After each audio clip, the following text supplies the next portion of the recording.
Every time you try to talk about something important with him, he shuts down, he goes quiet, he avoids it. And that leaves you thinking maybe he doesn't care anymore. But what if that's not actually what's happening? In this video, I'm going to tell you exactly why he's shutting down, so you'll know what to do the next time this happens, and you can stop this cycle before it hurts you and your relationship more. This is one of the biggest misunderstandings I see in relationships. Maybe to you, when your husband shuts down, on the surface, it looks like disinterest, avoidance, or emotional distance. But underneath that silence and avoidance that you're sensing, there's actually something deeper that's going on. So let's break that down, and I'm going to tell you exactly what that is. The shutdown is not random. It's actually part of a pattern and a cycle that you're both stuck in. Well, when you're bringing something up, this feels like a new conversation or a new concern to you. It's actually the same pattern that's happening. You bring something up, he feels overwhelmed, so he shuts down. Either he gets angry or gets defensive or just goes quiet and looks frustrated. On your end, when you see that kind of reaction, you start to feel unimportant, small, not understood, or unheard.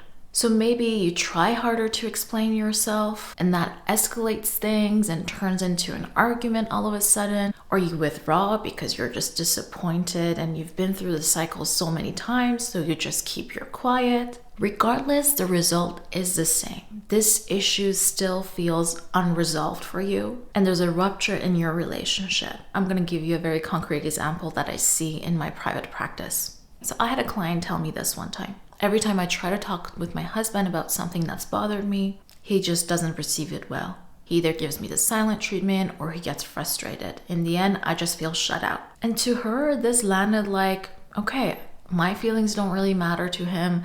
He doesn't really care about me. If he did, he would have responded differently. Honestly, she's right, because in some way, she's going to him with her feelings, with her emotional needs, but every time this gets dismissed. So it makes sense for her to have this feeling of he doesn't care about me or my feelings. But when we actually slowed it down, he wasn't ignoring her. He got quiet. He stopped making eye contact with her. He kind of looked away and just froze. And underneath that, what was actually happening was he was thinking like, I don't know what to say in this moment, or I'm going to make things worse if I talk. So what looked like him not caring was actually just him getting overwhelmed and not knowing what to say next. And the more he shut down, the more frustrated she got, and the more she would push. And that's what kept the cycle going. So tell me in the comments, do you feel like you're in a cycle like this? Does this feel familiar to you?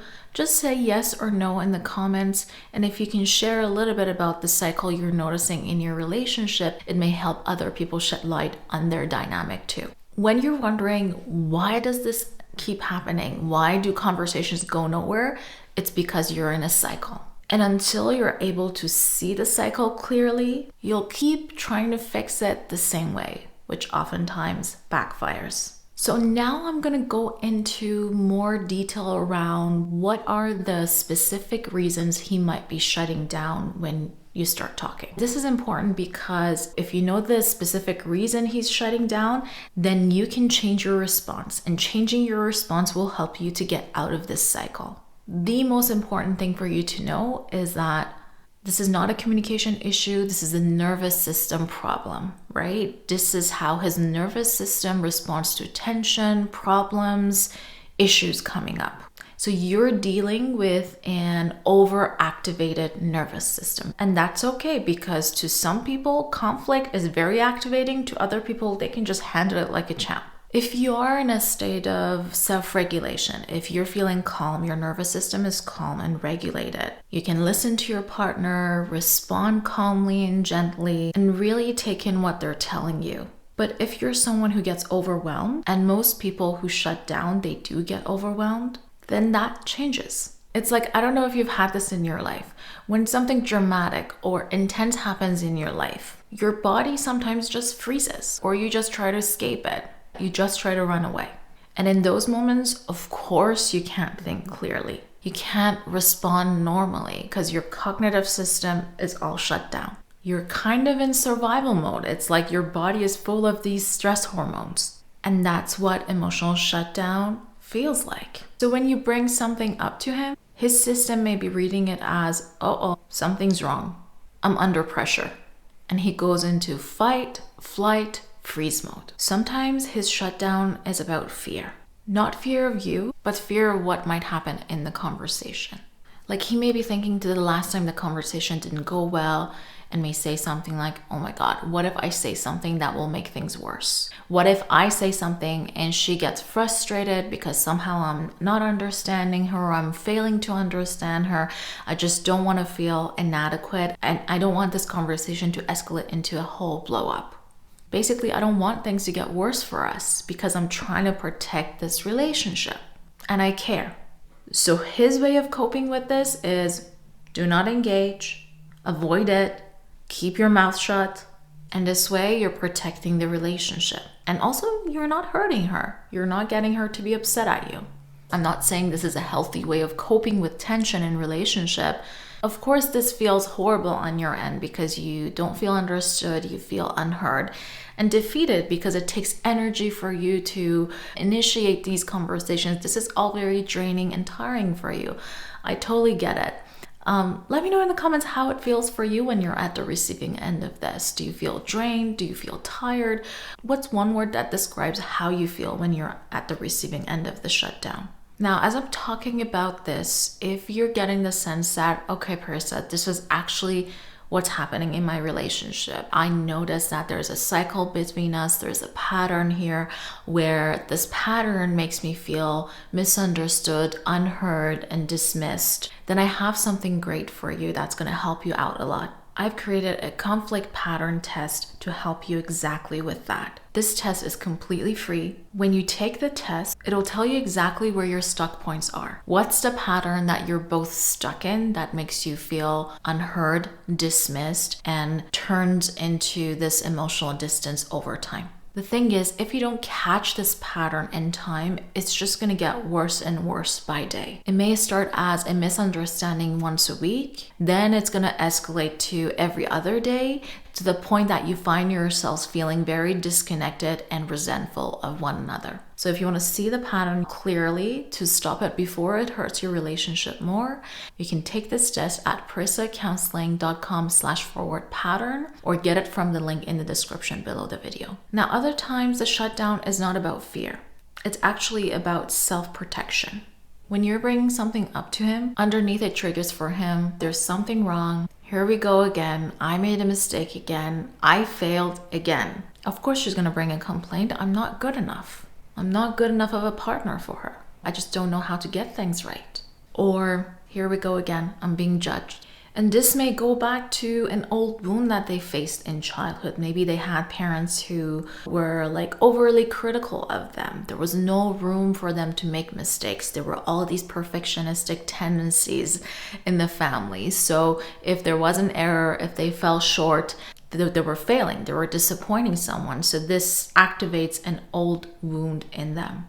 Again, I'm not saying it's right, but I just want you to be aware that there might be care underneath the shutdown. It's just not coming up because of their limitations in coping with these things. You bringing up a concern, it activates that old wound of, oh my God, I'm not good enough. I'm being criticized.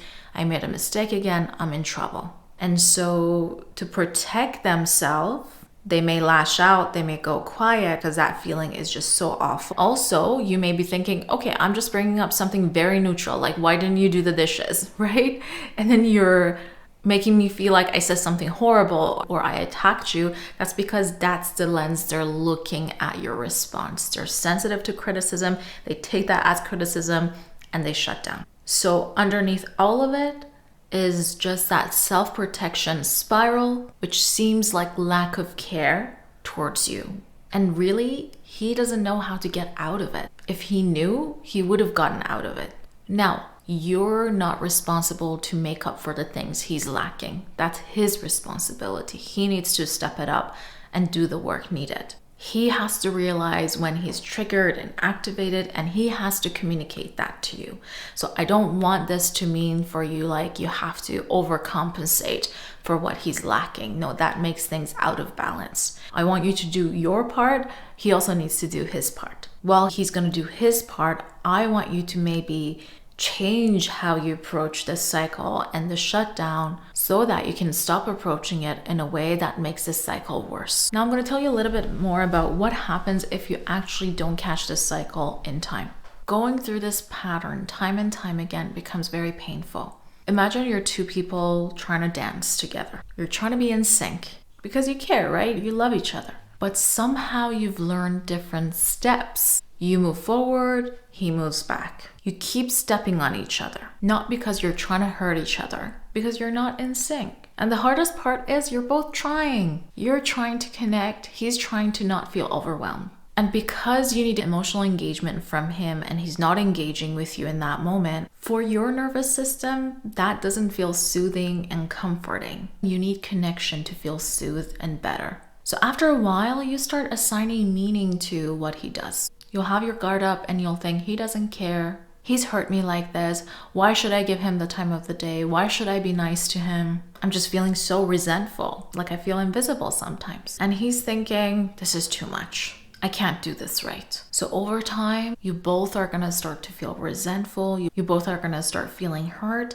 but deep inside, you're both longing for each other. You're both longing for connection. If he's still physically there and not emotionally there, if you're feeling alone, he's also feeling alone, right? It's just a mismatch that of course can be fixed. But even if you understand all of this, it's not enough to stop this pattern. Because if you don't know what the best response is in that moment, you can actually make the shutdown worse without wanting to. If you want to know exactly what to say so it lands the right way, without pushing him further into a shutdown, watch the video on your screen right now.